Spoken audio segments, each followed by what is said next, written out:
আসসালামু আলাইকুম ওয়া রাহমাতুল্লাহি ওয়া বারাকাতুহু। সুপ্রিয় দর্শক শ্রোতা, আপনাদেরকে স্বাগত জানাচ্ছি অগ্রগামী মিডিয়ায় প্রচারিত পবিত্র ঈদে মিলাদুন্নবী সাল্লাল্লাহু আলাইহি ওয়াসাল্লাম উপলক্ষে বিশেষ আলোচনা অনুষ্ঠান প্রস্ফুটিত জীবন।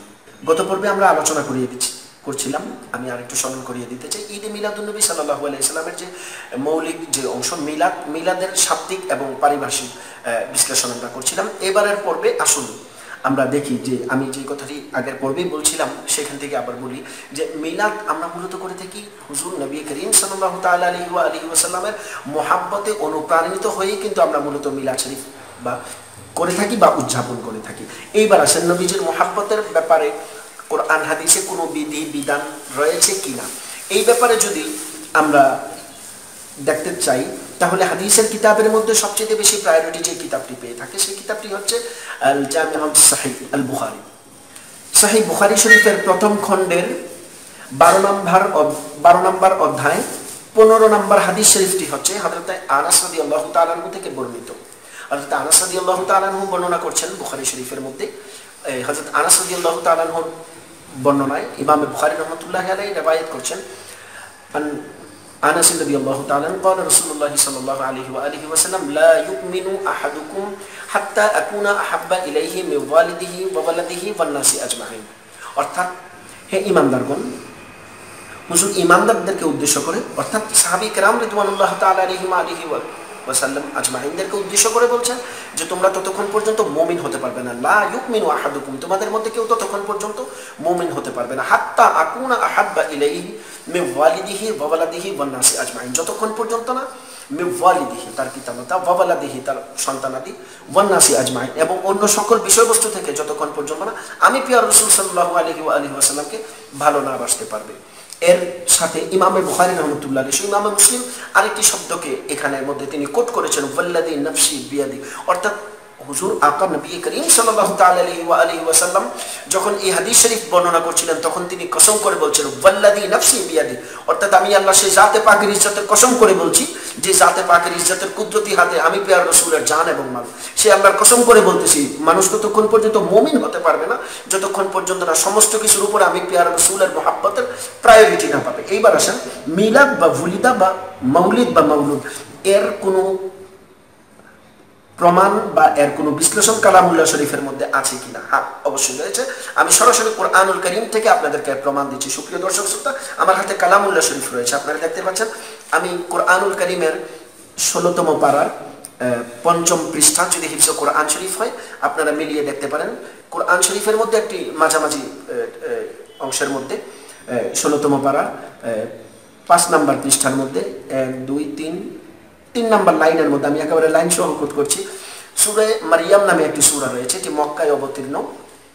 সূরা মারইয়ামের মধ্যে 15 নম্বর আয়াতের মধ্যে আল্লাহ সুবহানাহু ওয়া তাআলা ইরশাদ করেছেন বিসমিল্লাহির রহমানির রহিম ওয়া সালামুন আলাইহি ইয়াওমা ওয়ালিদা ওয়া ইয়াওমা ইয়ামুতু ওয়া ইয়াওমা ইউবআসু হাইয়া। এখানের মধ্যে ওয়ালিদা শব্দটি কিন্তু আমরা পেলাম, ওয়া সালামুন আলাইহি ইয়াওমা ওয়ালিদা ওয়া ইয়াওমা ইয়ামুত ওয়া ইয়াওমা ইউবআসু হাইয়া। ওয়ালিদা শব্দটি কিন্তু এখানে রয়েছে, যা হচ্ছে মিলাদ মাউলিদ বা মাউলুদের হচ্ছে মূল মাত্রা বা মূল হরফ সমূহ। এবার আসেন আরো এক জায়গায় রয়েছে, এরপরে রয়েছে 33 নম্বর আয়াতে একই সূরা অর্থাৎ সূরা মারইয়ামের 33 নম্বর আয়াতের মধ্যে যেটি 16তম পারার 6 নম্বর পৃষ্ঠার 2 3 4 5 6 7 8 নম্বর লাইনে আমি একেবারে লাইন সহ কোট করছি। সুপ্রিয় দর্শক শ্রোতা, এখানে আল্লাহ সুবহানাহু ওয়া তাআলা ইরশাদ করেছেন বিসমিল্লাহির রহমানির রহিম ওয়াসসালামু আলাইয়া ইয়াওমা ওয়ালিদতু ওয়া ইয়াওমা আমুতু ওয়া ইয়াওমা উবআসু হাইয়া। ইরশাদ হচ্ছে ওয়াসসালামু আলাইয়া, শান্তি বর্ষিত হোক, ইয়াওমা ওয়ালিদতু, ওই দিনের উপর যেই দিন আমি পৃথিবীতে এসেছিলাম। ওয়ালিদতু অর্থাৎ কোরআনুল কারীমের মধ্যে থেকে আমরা প্রমাণ করলাম, অর্থাৎ ওয়ালিদতু বা ওয়ালিদা শব্দটি দ্বারা যে জন্মদিনকেই ইন্ডিকেট করা হয়েছে সেটি এখান থেকে আমরা আলহামদুলিল্লাহ প্রমাণ করতে সক্ষম হয়েছি।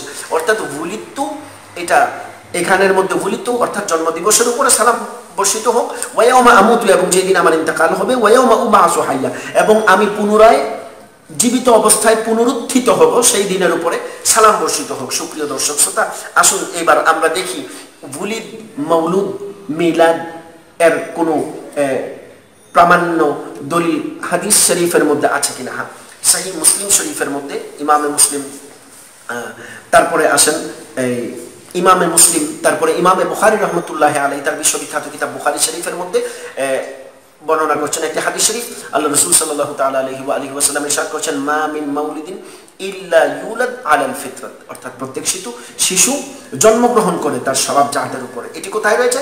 বুখারী শরীফ, ইমামে বুখারী, দারুল ইবনে কাসির। এটি হচ্ছে প্রথম প্রকাশ, যেটি 1987 সনে ছাপা হয়েছিল। দারুল ইবনে কাসির থেকে, বাইরুত থেকে ছাপা হয়েছিল। সহিহ বুখারী, আমি কোট করে বলছি, জিলদে আউয়াল অর্থাৎ প্রথম খণ্ডে, পৃষ্ঠা নাম্বার হচ্ছে 14 এবং হাদিস নাম্বার হচ্ছে 1358 নম্বর হাদিস শরীফ। এবং একই হাদিস শরীফটা একই রাবি থেকে বর্ণনা করেছেন ইমামে মুসলিম রহমতুল্লাহ আলাইহি তার বিশ্ববিখ্যাত কিতাব সহিহ মুসলিমের মধ্যে, দারুল আফরাক জাদিদা, এটাও বাইরুতের ছাপা। হাদিস নাম্বার হচ্ছে 6926 নম্বর হাদিস শরীফ।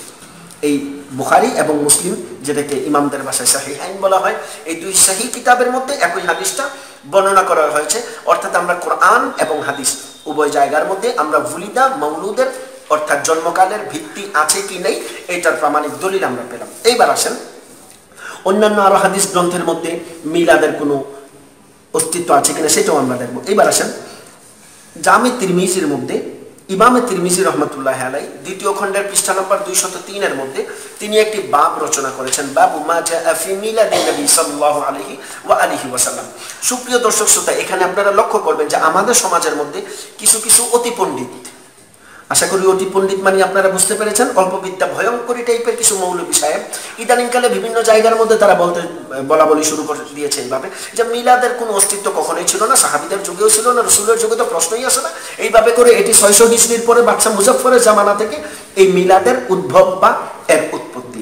এইভাবে করে তারা মিলাদের বিরুদ্ধে এক প্রকারের ফতোয়াবাজি, ঘৃণ্য ফতোয়াবাজি তারা করার অপচেষ্টা চালায়। আমি তাদেরকে আজকের এপিসোড থেকে, আজকের এই প্ল্যাটফর্ম থেকে আমি তাদেরকে দাঁত ভাঙা জবাব দিতে চাই। হ্যাঁ, আমরা কোরআনুল কারীম থেকে এবং সহিহাইন হাদিসের কিতাবের বিশ্ববিখ্যাত দুইটি কিতাব বুখারী এবং মুসলিম থেকে আজকে আমরা প্রমাণ করলাম ওলিদ বা মাউলুদ শরীফের বা মিলাদের অস্তিত্ব বুখারী এবং মুসলিমের মধ্যে রয়েছে। শুধু তাই নয়, খুদ কালামুল্লাহ শরীফের মধ্যে রয়েছে। সুপ্রিয় দর্শক শ্রোতা, এখানে নিজের আকলকে আপনি কাজে লাগান, আপনি নিজের আকলকে দিমাগকে প্রশ্ন করে দেখেন, যার অস্তিত্ব কোরআনে রয়েছে, সহিহ বুখারীতে রয়েছে, সহিহ মুসলিমের মধ্যে রয়েছে। শুধু তাই নয়, ইমাম তিরমিজির মতন বিশ্ববিখ্যাত হাদিস বেত্তা, তার বিশ্ববিখ্যাত কিতাব যেটি সিহা সিত্তার অন্তর্ভুক্ত এবং কওমে আলিয়া সমস্ত মাদ্রাসা সিলেবাসভুক্ত কিতাব, যে কিতাবটি তিরমিজি শরীফ নামে একাধারে সকলের কাছে সমাদৃত এবং পরিচিত, সেই তিরমিজি শরীফের দ্বিতীয় খণ্ডে পৃষ্ঠা নম্বর 203 এর মধ্যে তিনি স্বতন্ত্র অধ্যায় রচনা করেছেন, বাবু মা জাআ ফি মিলাদিন নবী সাল্লাল্লাহু আলাইহি ওয়াসাল্লাম। শুধু তাই নয়, ইমামে বাইহাকী রাহমাতুল্লাহি আলাইহির মতন বিশ্ববিখ্যাত হাদিসের পণ্ডিত যিনি ছিলেন, তিনি তার দালাইলুন নবুওয়াত মানে বিশ্ববিখ্যাত একটি কিতাব রয়েছে, দালাইলুন নবুওয়াতের জিলদে আউয়ালের প্রথম খণ্ডের পৃষ্ঠা নম্বর 449 পৃষ্ঠার মধ্যে তিনি একটি কিতাব, তার কিতাবের মধ্যে স্বতন্ত্র বাব তিনি চয়ন করেছেন, আবওয়াবু ফি মিলাদিন নবী সাল্লাল্লাহু আলাইহি ওয়া আলিহি ওয়াসাল্লাম। এইভাবে বিশ্বের কালের আবর্তনে পৃথিবীর এই ইতিহাসে বিভিন্ন সময়ে বিভিন্ন হাদিসের কিতাবে, বিভিন্ন তাফসীরে, বিভিন্ন জায়গার মধ্যে মুফাসসিরিনগণ, ফুকাহায়ে কেরামগণ, মুহাদ্দিসিনে কেরামগণ, ইতিহাস বেত্তাগণ মিলাদ শরীফের প্রচলন ছিল বলে এর প্রমাণ অসংখ্য জায়গাতে রয়েছে, যেটা আমরা ধারাবাহিকভাবে ইনশাআল্লাহ সুবহানাহু ওয়া তাআলা আপনাদের সামনে প্রমাণ করব। সুপ্রিয় দর্শক শ্রোতা, এইবার আমরা পরবর্তীতে কোরআনুল কারীম থেকে মিলাদের আসলেই কোনো দলিল হুজুরের জন্য আছে কিনা এটা নিয়ে তো বড়ই বিতর্কের বিষয়। আমাদের সমাজে যারা করে থাকে আমরা তাদেরকে ইনশাআল্লাহ আস্তে আস্তে অবশ্যই জবাব দিব। আজকে আমরা বুঝতে পারলাম যে মিলাদের অস্তিত্ব কোরআনুল কারীমের মধ্যে এবং হাদিস শরীফের মধ্যে আছে, এর অস্তিত্ব যে রয়েছে এবং এটা যে কোথাও থেকে উদ্ভট টাইপের কোনো কিছু আমরা শুরু করে দিয়েছি তা নয়, এবং এটাকে অপব্যাখ্যা করে যারা বোঝাতে চান যে মুহাদ্দিসিনে কেরাম, আইম্মায়ে কেরাম বা কুরুনে সালাসা মধ্যে এটা ছিল না, তার কোনো অস্তিত্ব নেই, যারা আমাদেরকে বোঝানোর অপচেষ্টা এক প্রকারে চালিয়ে থাকেন, তাদের জন্য আশা করি আজকের এই আলোচনা তাদের জন্য উপযুক্ত জবাব হিসাবে কাজে লাগবে। আর আমি আরেকটি মেসেজ আপনাদেরকে দিব, আজকের এই আলোচনাটা শুধু আমাদের এই শোনা পর্যন্ত সীমাবদ্ধ থাকলেই হবে না। আমাদের চ্যানেলটি আপনারা সবসময় সাবস্ক্রাইব করবেন এবং বেশি বেশি শেয়ার এবং লাইকের মাধ্যমে আপনারা চ্যানেলের বার্তা এবং আমাদের এই পয়গামগুলো একজনের হাত থেকে আরেকজনের কাছে আপনারা ইনশাআল্লাহ পৌঁছে দিবেন। এই ইমানি আবদারটুকু আপনাদের কাছে রেখে পরবর্তী অনুষ্ঠান দেখার আমন্ত্রণ জানিয়ে আজকের মতন এখানে বিদায় নিচ্ছি। আসসালামু আলাইকুম ওয়া রাহমাতুল্লাহি ওয়া বারাকাতুহু।